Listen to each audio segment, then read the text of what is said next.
vamos lá, vamos começar aqui a nossa videoaula, uma revisão básica, dando continuidade ao que foi passado aí no dia 4 da semana passada, certo? Então, bora ver aí ainda sobre o que é história. A história ela trabalha também com o tempo, né? E com a escrita. Primeiramente, a escrita da história, olha aí, né? Fontes utilizadas pelos historiadores, né? Mais diversificadas elas forem, melhor será a compreensão do assunto estudado, para tentar compreender a sociedade e o que se passou. Então as fontes elas são documentos bastante importantes.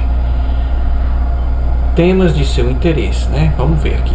Os eventos políticos, grupos sociais ou culturas, entre outras possibilidades, né? Vale aí destacar tudo mesmo, o que nos remete a essa questão da escrita da história, certo? Então, os temas são importantes para que você possa utilizá-los melhor e o que você quer pesquisar. Lembrando que tem que ter um objetivo para isso. Então, por muito tempo, a história foi construída na ideia de que ela era feita e vivida por determinados indivíduos, apenas por meio dos reis, príncipes, generais e presidentes. Olha aí, quer dizer o quê? Que a história foi sempre motivo da escrita dos grandes personagens, né? E aqueles personagens secundários nunca que apareceram, pois a história veio para corrigir isso aí no final do século XIX, para começo do século XX, né? E a história passou a ser vista como uma história do tempo presente, a ação, né, do homem no seu tempo, como já dizia Mark Bloch. Então, todos nós somos uns seres construtivos da nossa história, né? E que essa história ela globaliza, ela nos remete a todos nós em aspectos diferentes, mas todos os seres humanos constroem história, né? Constrói história. Não importa se é príncipe, não importa se é rei, soldado, capitão, ator de filme de Hollywood, essas coisas todas, né? Não, todos nós fazemos parte da história, escrevemos história, isso mesmo, certo? A história é o presente que estuda o passado. Ao estudarmos, né, sobre história, com textos produzidos por diferentes historiadores, conhecemos as descobertas e as transformações realizadas pela humanidade com o passar do tempo. É verdade? Conforme a gente vai lendo, vai pesquisando, a gente vai descobrindo coisas do qual a gente não viveu, mas que é bem conceituado no tempo presente. Você deve se perguntar, por que as coisas é assim hoje? O que foi que aconteceu? De onde se originou isso? Então a gente só sabe porque a gente determina uma curiosidade, os porquê, e você vai atrás daquele documento, daquela fonte, daquela história, e você acaba se deparando com determinadas histórias parecidas que nos remete ao tempo presente de hoje. Claro, com uma nova modelagem, mas seguindo o exemplo do passado. Por meio do estudo do passado, temos a possibilidade de tentar analisar e compreender o mundo em que vivemos e os grupos sociais do qual fazemos parte. Não é isso? Se somos de classe média, classe baixa, classe desfavorecida, privilegiada, né? E assim por diante. Um dos exemplos bastante utilizado pela história, especialmente nessa parte do estudo do sexto ano e tudo mais, nessa questão das escritas e os documentos, né, nós temos o diário de Anne Frank. Ela que presenciou toda a tragédia do qual a família dela viveu junto com seus descendentes judeus e tudo mais. Ela registrou tudo o que ela presenciou em seu quarto, escondida no guarda-roupa, né, num diário. Então, quando acharam o diário dela, os pesquisadores, historiadores foram fazer aquela pesquisa, ver os dias, os acontecimentos que ela anotou no seu diário e viram que realmente batia de acordo. Então, só foi possível contar a história dela ligada à história da Segunda Guerra Mundial, porque ela deixou algo escrito bastante detalhado, né? E bem argumentativo. Então deu ligações para várias outras histórias. Então veja como é importante você escrever, como é importante você ler. Não ficar só na questão do digital. ou só na conversa mole. Você tem que realmente pegar papel e lápis, caneta, caderno, diário, agenda e foi escrevendo no digital. Também fazia aquela questão do guardar, né, imprimir, porque isso se torna importante para que outros no futuro estudem o seu próprio contexto histórico para saber o que foi que você fez de tão importante assim, ou não foi que você realizou, para que se tornasse aí uma curiosidade de outras pessoas para ver a sua história ou aquele momento que você viveu, certo? Partimos então da escrita da história, vamos para o tempo e história. Você se lembra da definição de Mark Bloch para o conceito de história? Acabei de dizer, né, que a história é o tempo, né, do homem. A história é a ação do homem em seu tempo. O tempo nos mostra as transformações. E que transformações são essas, né? Porque a história estuda acontecimentos em grupos sociais, considerando o momento em que se desenvolveram, certo? Então isso nos remete a uma cronologia, algo cronológico, com base na observação da natureza. Diversos povos criaram instrumentos para marcar e registrar a passagem do tempo, como os relógios e os calendários. Então, como é que a gente sabe o que é semana hoje, o que é mês, o que é ano, o que é década, o que é século, o que é milênio? Porque as civilizações antigas começaram então a estudar por meio da natureza, né, as formas de registrar o tempo. Por exemplo, quando é a observação da natureza, o círculo do Sol, na verdade, o círculo da Terra sobre o Sol, as fases da Lua e as estações do ano. Então, perceberam a registrar o dia que começava o período e ver quando é que finalizava aquele círculo, né? Quando finalizava aquele círculo e começava tudo de novo, eles perceberam então que ali era um período, era uma era ou era algo parecido com isso. E passaram então a determinar esses aspectos de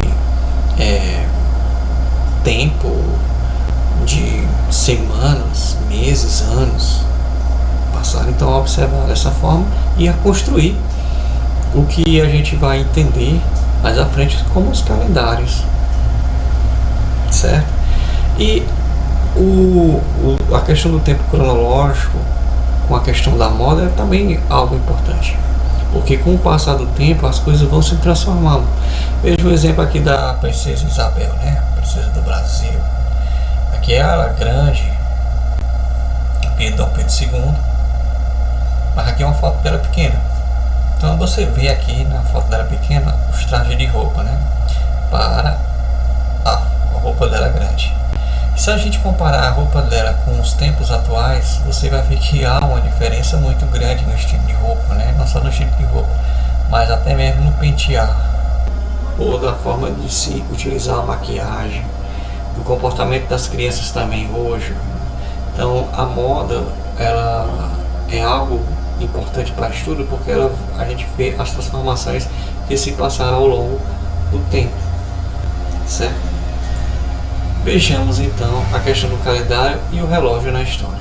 Diversas sociedades ao longo da história desenvolveram formas próprias de marcar a passagem do tempo, como aqui a ampulheta, né, um relógio de areia, todo o cuidado de passar uma areiazinha fina para a outra, contando também a questão, pode ser de dias, semana, meses, né? E o relógio, essa aqui é a primeira forma de um relógio, até aqui ó, um relógio ponteiro, mas aqui é um relógio do sol, né? A medição realmente das horas está aqui nessa sombra, conforme o sol vai passando aí sobre a Terra, vai passando sobre o círculo do Sol, circulando aí em volta do Sol, né? Os movimentos vai se criando aí um tempo, mas aqui na questão da hora é a sombra, conforme a passagem do dia na Terra, a sombra vai determinar a que horas é. E aqui foi um relógio muito utilizado pelos egípcios e os babilônios, aí na Mesopotâmia antiga. Mas a criação do relógio se dá ali pelos chineses. E aí vem uma questão importante também, o calendário. E o calendário que utilizamos atualmente foi instituído no Ocidente por volta de 1582, já depois de Cristo, pelo Papa Gregório XIII. Reparem essa questão dos algarismos. Ele determinou a data de 1º de janeiro para marcar o início do ano novo. Agora vamos saber aí, esse ano novo foi igual para todos os outros países? O ano 1 corresponde ao nascimento de Jesus Cristo. Então a gente tem aqui, preste atenção aqui, ó, AC antes de Cristo e DC depois de Cristo. AC/DC, que é uma banda de rock bem famosa aí, meado da década de 70 do século passado. Então vamos ver aqui um exemplo bem básico, ó. O ano 2637 marca o início do calendário chinês, baseado no movimento do Sol e da Lua. O ano 1, conforme eu disse aqui, é ligado ao Papa Gregório.